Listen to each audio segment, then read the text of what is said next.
Assalamualaikum warahmatullahi wabarakatuh. Salam kemanusiaan. Hai semuanya, perkenalkan nama saya Bella Novita dengan NIM 0306231045. Program studi Pendidikan Guru Madrasah Ibtidaiyah, Fakultas Ilmu Tarbiyah dan Keguruan, Universitas Islam Negeri Sumatera Utara. Di dalam video ini, izinkan saya untuk mendiskusikan kepada teman-teman semua tentang kepala kemerahan yang mengenai remaja sehat peduli sesama. Remaja sehat peduli sesama yaitu remaja yang tidak hanya menjaga kesehatan fisik dan mental mereka, tetapi juga memiliki kepedulian terhadap sesama. Mereka terlibat dalam berbagai kegiatan sosial untuk membantu dan mengembangkan empati di lingkungan mereka. Kita sebagai remaja yang peduli sesama, kita harus menjaga kesehatan fisik dan mental. Yang pertama, perhatikan gaya hidup kita.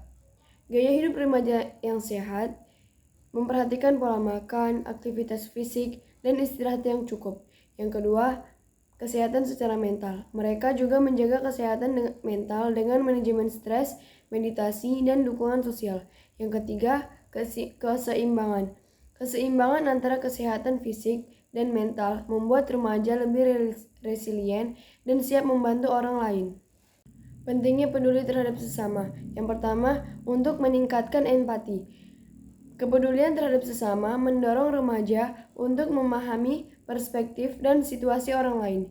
Yang kedua, untuk berkontribusi positif. Keterlibatan dalam kegiatan sosial memberi makna dan tujuan bagi remaja.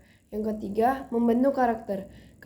Kepedulian terhadap sesama membuat karakter kita menjadi terbentuknya nilai-nilai positif seperti tanggung jawab dan kerendahan hati. Dalam membangun empati dan kepedulian terhadap sesama, kita harus memahami situasi orang lain. Remaja belajar melihat dari sudut pandang yang berbeda dan menyadari tantangan yang dihadapi orang lain. Yang kedua, terlibat dalam kegiatan sosial. Dengan partisipasi dalam aksi sosial, remaja dapat mengembangkan kepedulian yang nyata. Yang ketiga, menginspirasi orang lain. Kepedulian dan aksi sosial remaja dapat memotivasi teman sebaya dan lingkungan sekitar. Contoh-contoh kegiatan peduli sesama yang pertama, bagi-bagi makanan, menyediakan makanan, pakaian, dan barang kebutuhan dasar bagi yang membutuhkan. Yang kedua, memberikan layanan kesehatan, yaitu membantu di panti asuhan, rumah sakit, atau pusat rehabilitas. Yang ketiga, kegiatan lingkungan, yaitu sama-sama membersihkan taman, menanam pohon, atau mendaur ulang sampah. Yang keempat, edukasi dan pelatihan, yaitu memberikan bimbingan belajar, kelas keterampilan, atau pelatihan untuk anak-anak yang kurang mampu. Sebagai remaja yang peduli sesama, memiliki manfaat. Yang pertama, kepuasan batin. Remaja merasakan kebahagiaan dan ketenangan saat dapat membantu orang lain. Yang kedua, hubungan sosial.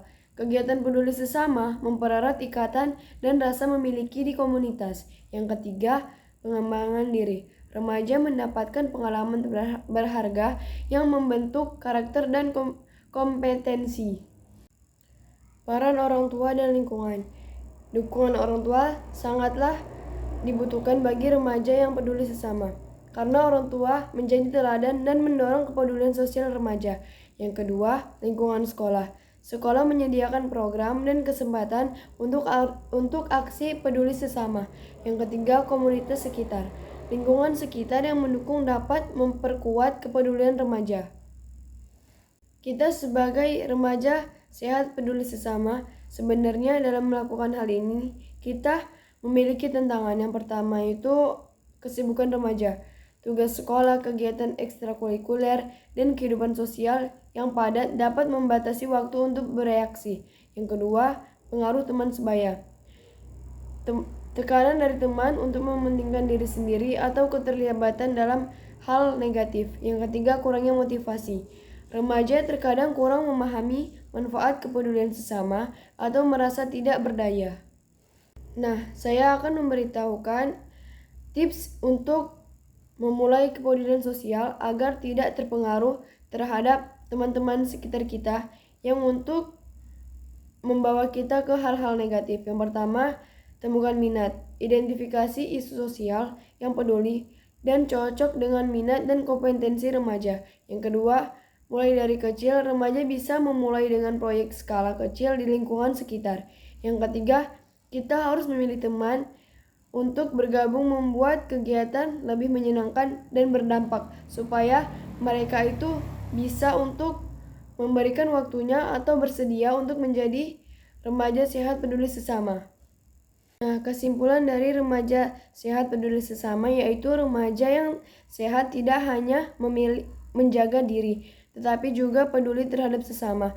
Dengan mengembangkan empati dan terlibat dalam kegiatan sosial, remaja dapat memberikan dampak positif di lingkungan mereka. Marilah kita semua dengan langkah kecil untuk berbagi dan membantu sesama. Sekian yang bisa saya sampaikan, lebih dan kurang mohon dimaafkan. Kesalahan datang dari saya dan kebenaran datang dari Allah. Saya Bella Novita pamit undur diri dengan mengucapkan Assalamualaikum warahmatullahi wabarakatuh.